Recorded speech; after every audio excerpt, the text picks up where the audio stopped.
జాతీయవాద జర్నలిజానికి అసలైన వేదిక నేషనలిస్ట్ హబ్ ని సబ్స్క్రైబ్ చేసుకోండి. నోటిఫికేషన్స్ కోసం బెల్ ఐకాన్ పై క్లిక్ చేయండి. నమస్తే, welcome to Nationalist hub. Lok Sabha ఎన్నికల్లో ప్రతిపక్ష పార్టీలు ఊహించిన దానికంటే మెరుగైన ఫలితాలు సాధించగానే ఈవీఎంలపై ఆరోపణలు చేయడం ఆపేసింది కాంగ్రెస్ పార్టీ. గతంలో ఎన్నోసార్లు కాంగ్రెస్ నేతలు, ఇండి కూటమి నాయకులు ఈవీఎంలపై ఇష్టానుసారం మాట్లాడారు. రాహుల్ గాంధీ, ఆయన పీఆర్ టీం కూడా ఈవీఎంల వినియోగానికి వ్యతిరేకంగా పెద్ద ఎత్తున ప్రచారమే చేసింది. ఇటీవల ఎన్నికల్లో ఎప్పుడైతే ఇండి కూటమికి మంచి ఫలితాలు వచ్చాయో అందరూ వెంటనే ఒక్కసారిగా సైలెంట్ అయిపోయారు. జస్ట్ అలా కొన్ని రోజులు గడిచాయి అంతే. కొందరు పేరెనిక గల వ్యక్తులు సురక్షితమైన ఎలక్ట్రానిక్ ఓటింగ్ సిస్టంపై సందేహాన్ని వ్యక్తం చేయడం మొదలుపెట్టారు.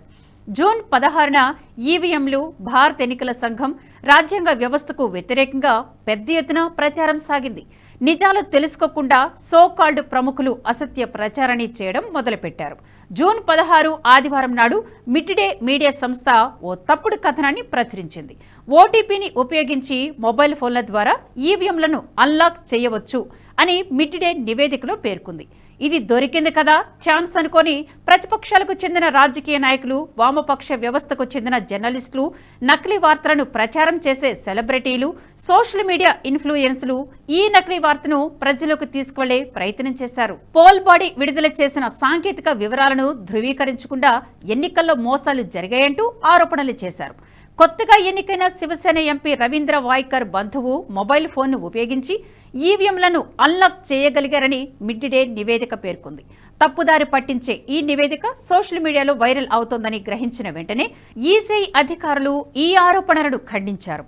ఎలక్ట్రానిక్ ఓటింగ్ మిషన్లు బాహ్య ప్రపంచంతో ఎలాంటి సాంకేతిక సంబంధాలు లేకుండా స్వతంత్రంగా పనిచేస్తాయని ముంబై వాయువ్య లోక్సభ నియోజకవర్గ రిటర్నింగ్ అధికారి వందనా సూర్యవంశీ వివరణ ఇచ్చారు. ఈవీఎంలను తెరవడానికి ఎలాంటి ఓటీపీ అవసరం లేదని, వాటిపై ఉండే బటన్ను నొక్కడం ద్వారా ఓట్ల లెక్కింపు జరుగుతుందని అన్నారు. బయట నుంచి ఏ ఇతర సాంకేతిక వ్యవస్థలపై ఆధారపడకుండా స్వతంత్రంగా ఈవీఎంలు పనిచేస్తాయని, వాటిని ప్రోగ్రామ్ చేయడం ఎట్టి పరిస్థితుల్లోనూ కుదరదన్నారు. వైర్లెస్గా లేదా వైర్లను కనెక్ట్ చేసి ఏదైనా చేయడానికి ఈవీఎంలలో అలాంటి వ్యవస్థ అనేదే లేదన్నారు. రవీంద్ర వాయ్కర్ బంధువు మొబైల్ ఫోన్ ద్వారా ఈవీఎంను అన్లాక్ చేశారనే వాదనలన్నీ అబద్దమని, మిడ్ డే పత్రికకు ఐపీసీ 499, 505 సెక్షన్ల కింద పరువు నష్టం, అసత్య వార్తల ప్రచారానికి గాను నోటీసులు జారీ చేశామని వందనా సూర్యవంశీ వెల్లడించారు. రవీంద్ర వాయ్కర్ బావమరిది మంగేష్ పాండేల్కర్ కాల్స్ చేయడానికి, అందుకోవడానికి కౌంటింగ్ కేంద్రంలో నిబంధనలకు విరుద్ధంగా data entry operator Dinesh Gaurav phone వాడారని వందనా సూర్యవంశీ తెలిపారు. కౌంటింగ్ కేంద్రంలో మొబైల్ వాడకూడదనే అధికారిక ఉత్తర్వులను ఉల్లంఘించినందుకు ఐపీసీ 188 సెక్షన్ కింద మంగేష్ పాండేల్కర్ పై పోలీస్ కేసు నమోదైంది. దినేష్ గౌరవ్పై కూడా కేసు నమోదు చేసినట్లు అధికారులు తెలిపారు. రాహుల్ గాంధీ, ప్రియాంక చతుర్వేది, ఆదిత్య ఠాక్రే వంటి రాజకీయ నాయకుల నుండి జర్నలిస్టులు రాజ్దీప్ సర్దేశాయ్, ధ్రువ్ రాఠీ అసత్యాలను ప్రచారం చేసే యూట్యూబర్ల వరకు మిడ్ డే వదంతులకు ఆజ్యం పోశారు. తప్పుదోవ పట్టించే మిడ్ డే కథనం, స్క్రీన్ గ్రాబ్ను పంచుకోవడంతో పాటు మరిన్ని ఆరోపణలు గుప్పించారు. నిరాధారణమైన ఆరోపణలు చేయడమే కాకుండా నకిలీ వార్తలకు కారణమైన మిడ్ డేపై ఈసీఐ ఇప్పటికే చర్యలకు పూనుకుంది. క్రిమినల్ కేసు కూడా నమోదు చేసింది. ఈవీఎం గురించి తప్పుడు సమాచారం వ్యాప్తి చేయడం, భారతదేశ ఎన్నికల వ్యవస్థపై సందేహాలు సృష్టించినందుకు మిడ్ డే వార్తా పత్రికకు రిటర్నింగ్ అధికారి నోటీసు జారీ చేశారని తెలిసి కూడా ఈ వ్యక్తులు ఈవీఎంలకు వ్యతిరేకంగా ప్రచారం చేయడానికే మొగ్గు చూపారు. ఏదో తప్పు జరిగింది, అన్యాయాలు జరిగిపోయాయని కొందరు వ్యక్తులు చేస్తున్న అసత్య ప్రచారంపై ఈసీఐ సింపుల్ వివరణనిచ్చింది.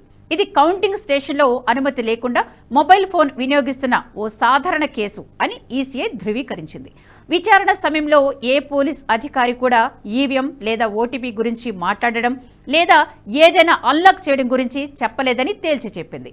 మిడ్ డే నివేదికలో చేసిన వాదనలు నకిలీవి, నిరాధారమైనవి తప్ప ఇంకేమీ కాదు.